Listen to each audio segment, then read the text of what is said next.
Hi students, good morning everyone. Today we are going to start a new topic in our unit 2, that is systematic sampling. So till now we have finished about the stratified random sampling. So in stratified random sampling we have seen what is stratified random sampling, its definition, introduction, notations and the theorems. So there are most important theorems in the unit 2. So first one was sample mean is unbiased estimate of population mean, and we have studied variance of the sample mean under the different conditions. One is for the proportional allocation and another is for the optimum allocation, and we have also seen a problem of how to dividing the population into strata. If the population is divided into strata, how to draw the samples, how the sample sizes are differentiated in the formulas for calculating the sample sizes. We have seen we have covered all the topics under the stratified random sampling.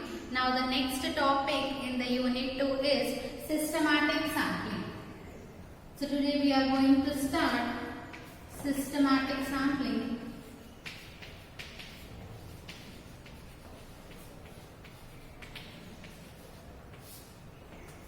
So it is also one of the sampling techniques under the mixed sampling. So what is mixed sampling? If the sampling is based on some loss of the probability and also the judgmental sampling, it is regarded as a mixed sampling. So under the mixed sampling we have studied simple random sampling, the stratified random sampling, and the next one today we are going to start is systematic sampling. So before going to systematic sampling, to understand it better, I am taking an example first. First we will start the introduction. So coming to this introduction, I am taking a small example under the business scenario, that if there is a company, so if a company wants to conduct a survey, so suppose if a company wants to conduct a survey, so always the company will conduct the survey on its customers, right? So suppose if a company wants to conduct the survey on the customers regarding the new launch of a product, about the new launch of a product. So here the company has manufactured a product and they want to take, before launching that product, they want to take a survey on their customers. So suppose if the company is having some 5,000 customers, so we cannot conduct a survey on the total 5,000 customers, right? We need to take a sample here. So here if we take a sample of 100 units, now I want, out of the 5,000, I want to select only the 100 customers. So to make a 100 sample, the systematic sampling will be helping us. How means from this 5,000 sampling units, first we will be finding the sample fraction. First we will be finding the sample fraction that is given as n by n. So this n by n, it is also known as sampling ratio. So what does the sampling ratio means? N by n. Here I want to select a sample of size small m from the population of size capital N. That means here I am drawing 100. I have to get a sample of 100 from 5,000 customers. So the sampling fraction is 1 by 50. Based on the sampling fraction, we will be getting the sample interval.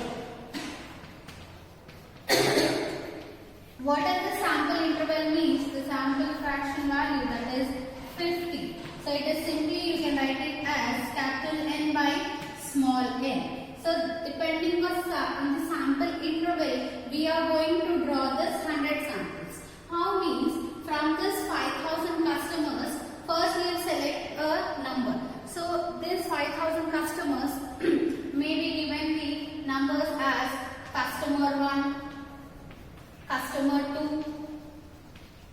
customer 3, and so on like that, the customer 5,000. So from this 5,000 customers, first step is, first we will draw a random number. So first take from this 5,000 samples, you have to pick a random customer. So here, suppose if I pick a random customer, I may be getting the 11th customer. So this is called the random start. Whatever the first random number or the first random sample we have picked out, that is called a random start. So this is the first value in our systematic sampling. So it is called a random start. And the next values how you select is based on your sampling interval. Here the sample interval is 50. So after draw, you got the 11th value, right? So next value will be, you will be adding the 50 to your first random start. So 11 plus 50 is 61, right? So next you will be drawing the another, you will be taking an interval of 50 again. So after 60, you will be drawing the next sample as 111.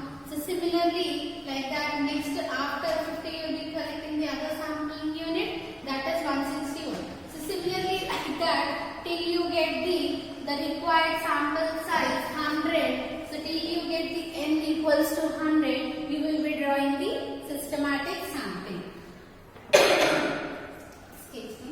So what is systematic sampling means? Whenever you have a population and you want to select a sample, first thing is you will be finding the sample fraction. It will be going in an order, right? Systematic sampling means the procedure. A systematic procedure is followed here. That is, first you will select a sample fraction or a sample interval. So depending on your sample fraction is n by n, small n by capital N. Whereas sample interval means capital N by small n. So this helps, this sample interval helps us to draw the sampling units from the population. So all the population units will be given some numbers. So first you will select a number. Here if I select, I got 8. Suppose you have got some other number, that is maybe the first number is 8. So if you got 8th customer, that is your random start. So this is the 8th customer is random start. And suppose next is you got the 50 interval, right? Suppose if you get any other interval, you will be adding that one. Suppose if you got an interval of 20. So what will be the next number? 8 plus 20 is 28. 28 plus again 20 is 48. 48 plus again 20 is 68. Like that. So depending on the sample interval, you will be drawing the sampling units. So this is the introduction part to the sampling, the systematic sampling. If you want, take a screenshot of it to remember it, because this will be not included in the notes. Directly you will be having the definitions. So this is the introduction to the sampling, systematic sampling. Hope you all understood it. Now we will see the definition. So the official definition for the systematic sampling, or the formal definition for the systematic sampling, we will see now.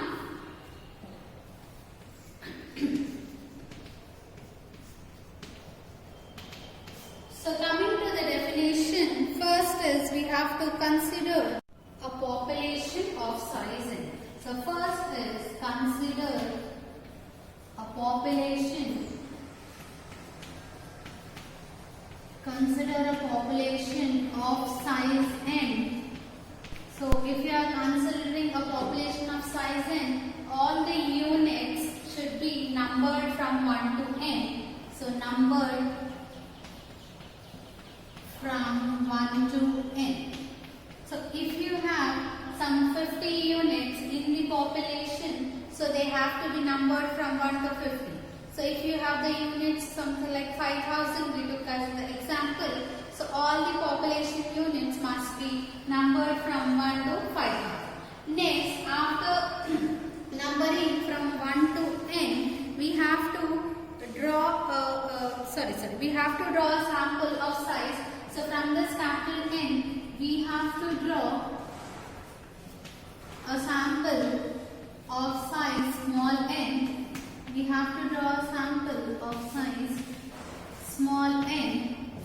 that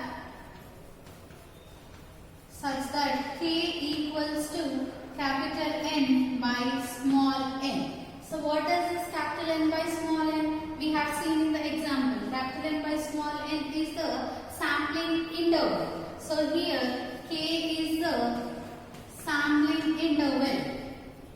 So there we got the sampling interval value as 50, right? So like that, first we have to find the k value. The sampling interval is denoted with k and is given as k equals to n by small n.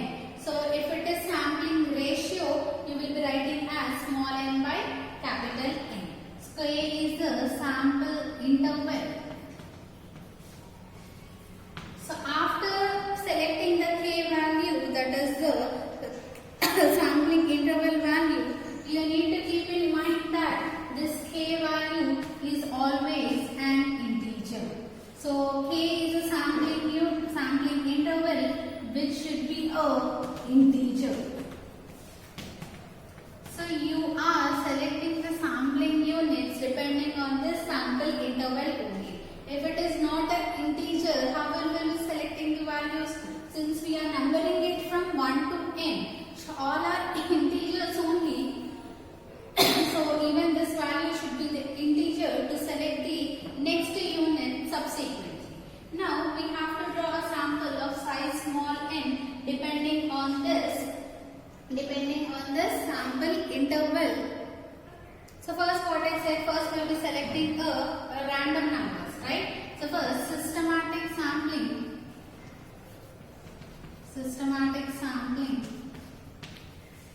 involves selecting a random number or a random unit. So let that random number or random unit be I.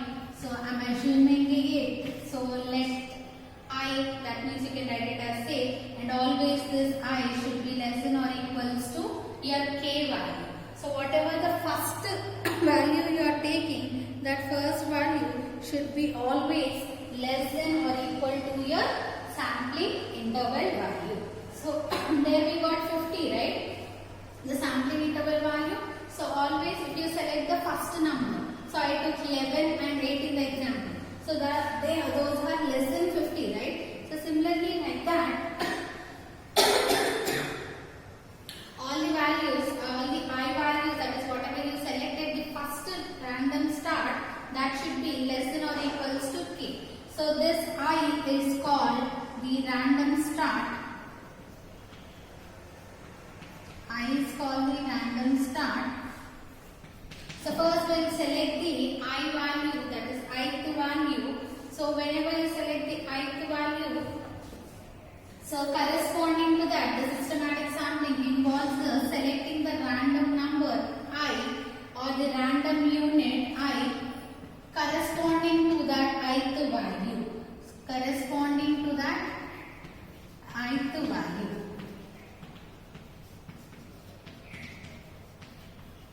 So if you are selecting the ith unit, if you are selecting the ith number, so corresponding to that ith number, whatever the unit you have, that unit you will be selecting. So if I have numbered from 1 to n, right? So if I draw a number 12, so corresponding to 12, whatever the unit you have in the population, that unit will be selected. So and after selecting the first unit, next selecting the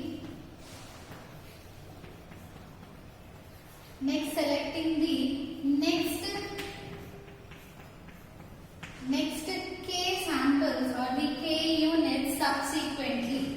Selecting the k units subsequently. So next selecting the units by adding k subsequently. So here by adding k value subsequently, you will be getting the systematic sampling. So this systematic sampling involves selecting a random unit I which is less than or equals to k, which is called random start. So how you select the sampling unit corresponds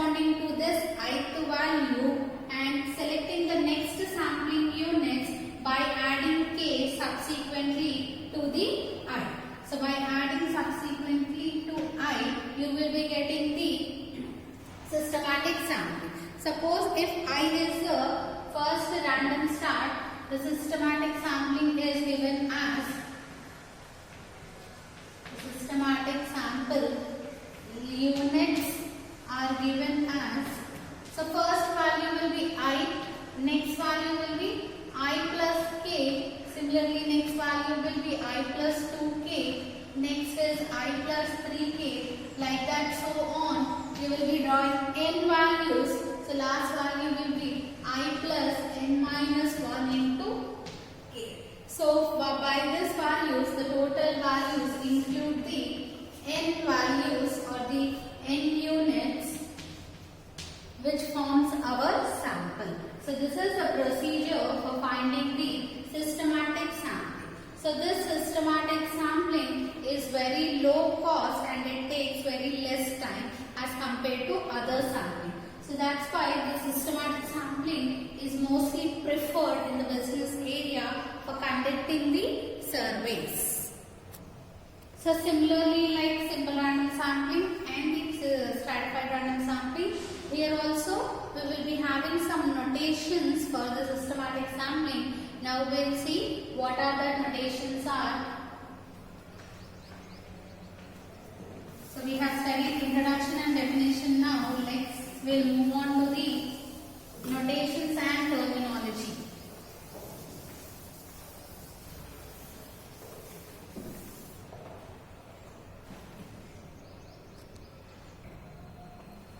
So coming to the notations and terminology in systematic sampling.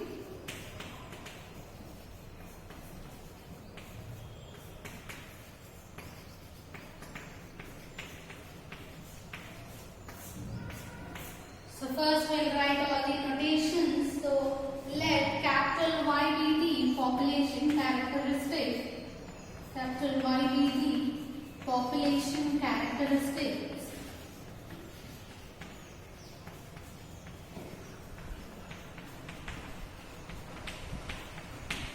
So this is the population characteristics, and always the population values are denoted with capital Y's only. And what is capital N? Capital N is the total number of units in the population. The total number of units in population. Second one is like small n is the total number of units in sample to be selected. So what is the desired sample size is given as small n, whereas capital N is the total number of units in the population. Next step, what we'll do, k equals to capital N by small n is the, we know that it is a sample interval. It is a sample interval. So from this, what is the capital N value? Capital N can be written as k into small n. So whenever you have capital N, according to our requirement, we can write either it is as capital N or you can write it as k into small n. So this is the sample interval. Similarly, small n by capital N is the sampling ratio or the sample ratio. So you can either find the sampling interval or the sampling ratio. So sampling ratio means you will be writing 1 by k, whereas sampling interval means you will be writing only k. Next, we will be writing the Yij, small Yij. What does small Yij means? The jth unit from the ith sample is called the Yij. So here Yij is the jth unit of ith sample. So here what is I values? I is ranging from 1 to k and j is ranging from where I equals to 1 to so on k, and similarly j is ranging from 1 to so on sampling units, that is the jth unit from the ith sample. Next we will be writing the sample mean, that is yi dot bar. So here the sample mean is denoted with yi dot bar equals to, so in a sample how many values you will be having? K values, sorry, n values, right? Each sample will be having n values. So you will be writing 1 by n summation over j equals to 1 to n yij, where yij is the jth unit from the ith sample. So from this is yi, here yi dot bar is also equals to, that can be written as y bar sys. So y bar sys means it is a sample mean under the systematic sampling. So in stratified sampling we have written st, in the random sample we have written n. So similarly like that, here yi dot, that is the sample mean in the stratified random sampling, is denoted with y bar st. Now we have seen the sample mean. Next we will see the population mean. So here the population mean, it is denoted with y double dot bar. So y double dot bar is the population mean, and it is given by y double dot bar equals to 1 by capital N summation double summation I equals to 1 to k, j equals to 1 to n yi. So this yij, so this is nothing but the population mean, that is 1 by capital N double summation I equals to 1 to k, j equals to 1 to n yij. So here you can write small y's only, because we are taking the sample values from the population itself. So in place of sample values you can write population values, or in place of population values you can write the sampling values also. So y double dot bar is equals to this. So what is n value? N is nothing but k into n. So substitute that value, y double dot bar equals to 1 by k into n double summation I equals to 1 to k, j equals to 1 to n by ij. Now if you observe, what is the sampling mean? yi dot value 1 by n summation yij. So here you can write it as 1 by k summation over I equals to 1 to k, you write as it is. So in place of 1 by n summation j equals to 1 to n yij. So this is nothing but the ith sample mean, that is yi dot bar. So y double dot bar equals to 1 by k summation I equals to 1 to k yi dot bar. So simply y double dot bar means it is the overall mean. So if you find the sampling means, so overall that sampling means, for whatever the sample means you got, for that sample means if you find the mean again you will get the y double dot bar. So simply it can be written as y double dot bar equals to 1 by k summation yi dot bar. Next we will be writing the s square value. So what is s square? It is a population mean square. So that is equals to s square is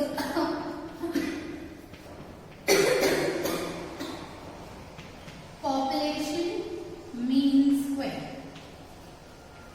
So this population mean square, how we will be writing? 1 by n minus 1 double summation.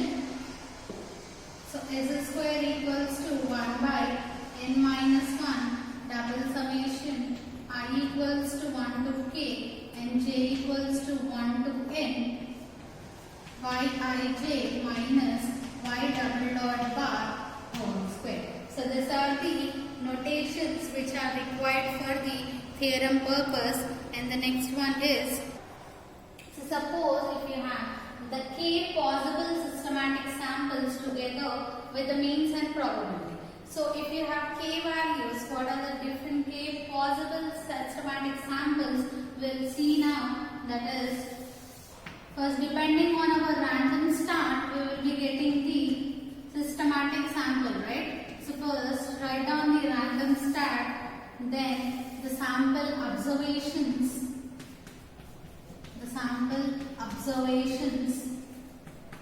So if you observe, first the random start value is 1. So what are the sampling units? 1 comma 1 plus k comma 1 plus 2k plus so on 1 plus n minus 1 into k. If you select the first value as your random start, so this is the possible sample. Similarly, if you select the second value as your random start, you will be getting as 2 comma 2 plus k comma 2 plus 2k comma so on 2 plus n minus 1 into k. So similarly, the ith unit, if you select the ith unit, you will be getting the ith systematic sampling as I comma I plus k comma I plus 2k so on I plus n minus 1 into k. Like that, similarly for the kth sample, you will be getting the values as k. For the kth sample, the values will be k comma 2k comma so on, k comma 2k comma so on, up to the middle value may be I comma I plus j into k, and the last value you will be getting as n into k. So these are the different values or the different systematic samples depending on the random starts with the probabilities. So here all the units have an equal chance, because the random start, whatever the random start you are taking, that is dependent on the randomness only. That means you are selecting randomly. That is simple random sample only, right? So here all the units, that is 1 to I, that is 1 to k, that is I equals to 1 to k, all the random start units have the equal probability of being drawn. That is 1 by k. Out of k units, you are selecting the first unit, that is 1 unit. So the probability is 1 by k for all the systematic samples. Next is the mean, the sample mean. So sample means, if it is for the first sample, it is denoted as y1 dot bar. Similarly for the second unit, y2 dot bar. Similarly for the ith unit, it is given as yi dot bar, and the kth sample, that is yk dot. So this is the representation of the possible k samples for the systematic sampling. So in this table, the units in the k rows, whatever the units in this k rows gives the k systematic samples. So these are the 1, 2, I, so on k. These are the different k systematic samples we are going to get for the population of size capital N. And the columns of the above table are also referred as the N strata. So here if you observe, this is first strata, second strata, third strata, like that. So it is in the form of a stratification also. So here stratification only, but here there is an equal probability of drawing the sample. Equal probability of selecting the ith systematic sample. You may be selecting any sample from this. So depending on the random start. So all the systematic samples are having the equal probability, that is 1 by k. So this is all about the systematic sampling. So systematic sampling means, so depending on some procedure, first we will draw a sample fraction or the sample interval. So first we will select a random start. So to that random start we are going to add the sample interval. So keep on adding the sample interval till we get the required sample size is called the procedure for the systematic sampling. So today we have seen the definition and the notations for the systematic sampling, and in tomorrow's class we are going to start the theorems for the systematic